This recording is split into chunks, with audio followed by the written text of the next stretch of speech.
নমস্কার বন্ধুরা, কেমন আছো তোমরা সবাই? আমি জয়ী। আজকে একটা নতুন ব্লগের সাথে তোমাদেরকে জানাই অনেক অনেক স্বাগত। তো আজকের দিনটা ছিল 6 মে, আর সেই দিন ছিল আমার মাসির জন্মদিন। তাই জন্য সকালবেলার থেকে আজকে খুব একটা বেশি চাপ ছিল না ঘরের রান্নাবান্নার কাজে। মনে বেশ আনন্দ আছে, কারণ সবার সাথে আজকে দেখা হবে। তো সকালবেলা উঠেই আগে চলে গেছিলাম ব্রেকফাস্ট করতে। আমি এখানে ম্যাগি দিয়ে ব্রেকফাস্টটা সেরে একেবারে সকাল সকাল চলে গেছিলাম উপরে। আর এই হচ্ছে সেই দিন যেদিনকে সারা পশ্চিমবঙ্গের লোক তাকিয়েছিল কখন বৃষ্টিটা নামবে। আর আমিও তাই উপরে গিয়ে দেখছি কখন বৃষ্টি হবে গিয়ে দেখছি বেশ মেঘ করে আছে, ঝুড়ো ঝুড়ো হাওয়াও দিচ্ছে, কিন্তু বৃষ্টির দেখা এখন পাইনি। তো যাই হোক, ওয়েট করতে করতে ভাবলাম যে না, আগে পুজোটা সেরে ফেলি, কারণ পুজোটা যদি দিয়ে রান্নাবান্না সেরে আবার বিকালবেলা যেতে হবে তো মামার বাড়িতে।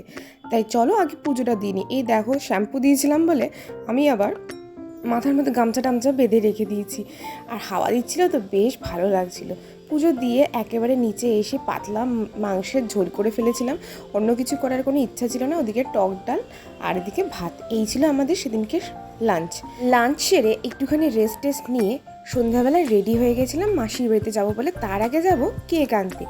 তো কেক টেক আনবো বলে একেবারে রেডি হয়ে, ও মা, ওইদিকে দেখি ঝমঝমিয়ে সেই সময় বৃষ্টি, মানে এত বৃষ্টি শুরু হয়েছে, দেখতে এত ভালো লাগছিল তখন, মানে কি বলবো, জাস্ট সব কিছু ভুলে গিয়ে যেন আমি বৃষ্টির দিকে তাকিয়েছিলাম।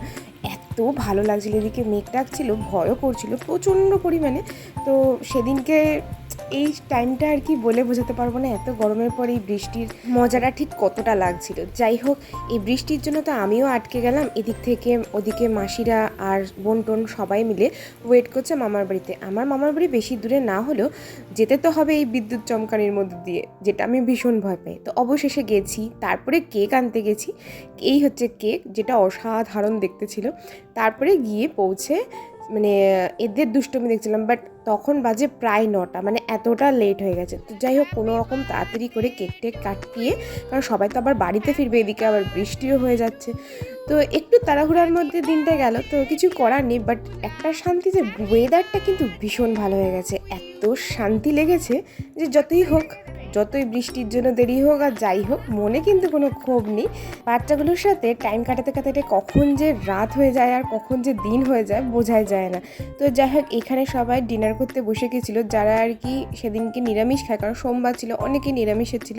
তো নিরামিষের মধ্যে এখানে ছিল পটল পোস্ত, পনির, ডাল, আরও কিসের তরকারি ছিল। আর আমরা যারা নিরামিষ ভোগী নই তাদের জন্য ছিল বিরিয়ানি। তো ভীষণ ভালোভাবে দিনটা কাটিয়েছি ঠিকই, কিন্তু সবথেকে চরম শান্তি ছিল বৃষ্টির দিন ছিল। ভিডিওটা এখানেই শেষ করলাম। আর ভিডিওটা যদি কিছু ভালো লেগে থাকে তাহলে অবশ্যই একটা লাইক, কমেন্ট, সাবস্ক্রাইব করে আমার পাশে থেকো। টাটা।